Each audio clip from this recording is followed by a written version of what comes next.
তো চলে এলাম বন্ধুরা ছোট্ট একটি ভিডিও নিয়ে। তো চলো, আজকে ব্রেকফাস্টে আছে বাটার পাউরুটি। সবাই মোটামুটি বাটার পাউরুটি, আম আর শশাই খেয়েছি। দাঁড়াও, বড় স্কুলে গেছে, এ দেখো মেয়ে খাবার জন্য ছটফট করছে। তো এখন নিয়ে নিয়েছে, ওকে চামচে একটুখানি বাটার দিয়েছি, দেখো এটাও আগে খেয়ে নেয়। তারপরে এই দেখো পাউরুটিতে বাটার লাগিয়ে দিয়েছি, পাউরুটিগুলো সেকে নিয়ে ওই 4 পিস দিয়েছি, তাও কোনো রকম আর কি খাবে। আর সাথে একটা শশা কেটে দিয়েছি। আম দিলে বলছে কালকে আম খেয়েছে, আজকে আম খাবো না। তো দেখো চামচ নিয়ে দেখো প্রায় বাটার খাওয়া হয়ে গেল, চামচ ফাঁকা হয়ে গেল।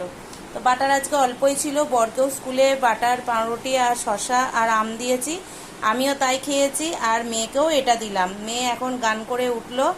তো এখন মেয়ে এই ব্রেকফাস্টটা খাবে। এখন বাজে বেলা 11:30। তো চলো, আজকের আমার ব্রেকফাস্টটা কেমন হয়েছে অবশ্যই জানাবে। আর কাল রাতে আবার মোমো বানিয়েছি, প্রায় শুতে শুতে 1টা হয়ে গেছিলো। হঠাৎ করে কালকে মোমো বানালাম। তো মোমো বানিয়ে খেতে খেতে শুতে 1টা, তো তার জন্য আজকে শরীরটা ভালো নেই। তো খুব একটা বেশি কিছু রান্না করিনি। তো রান্না হয়ে গেছে আমার মোটামুটি। তো চলো, এই যে রান্না আমার হয়ে গেছে, সব ঢাকাঢুকি দেয়া আছে। তো চলো, যখন খাবো সলভ করব তখন দেখাবো কি রান্না করলাম। তো চলো ব্রেকফাস্টটা ভাবি খেয়ে নিই। টাটা বন্ধুরা।